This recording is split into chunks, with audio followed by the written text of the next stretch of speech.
Are we recording? What's up, folks? I am dead. That test, got me good. I started this new show on Netflix. It's called She's Gotta Have It. First episode I don't recommend because it's a good show.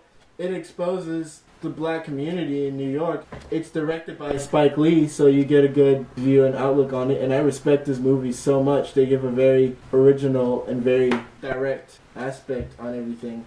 I had to skip a lot of scenes, but there is one section of it where this guy is trying to catcall the main character, and he starts calling her all kinds of profane and derogatory names. She fights him off, and she gets back to her apartment, and you can visually see that she is scared, violated, frightened, taken advantage of.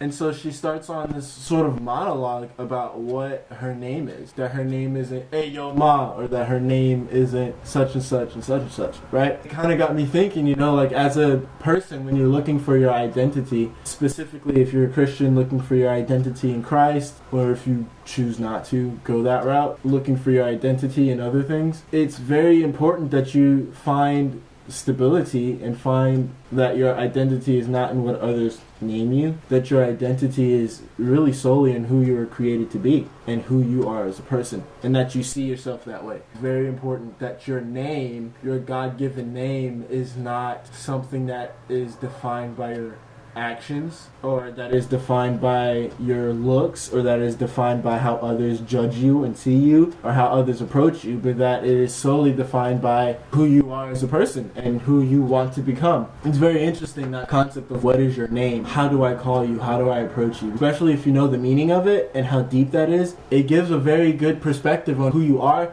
and who you were called to be. My name is Miguel, translated as Michael, which means who is like God. So it almost gives me an idea of like, okay, my purpose on this earth is to magnify God's glory and to magnify the Lord, and for others to see like how great God is, and for them to question, man, who is like God? So that every time they see me and they call my name, they're saying, who is like God? Who is as amazing as he is? And they almost automatically worship him, which is kind of a cool thing, If I'm ever called by an atheist, they will automatically be saying, who is like God? I mean, it's cool for me. I don't know how others are going to react to that.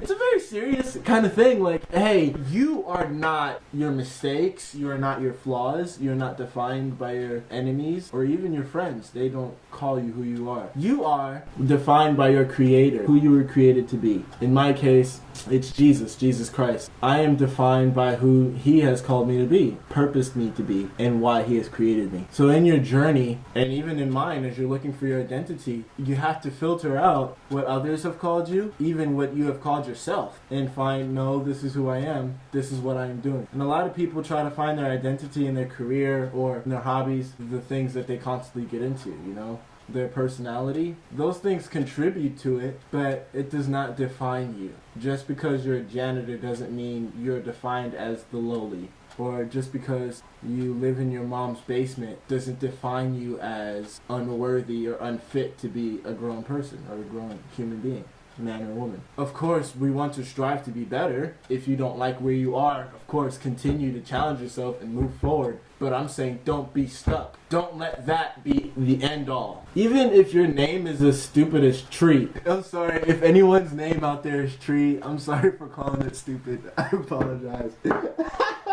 If your name is Sheila the Cat, do some self-exploration. How do you want people to see you? How do you want to portray yourself? And move on from there. Thanks, guys.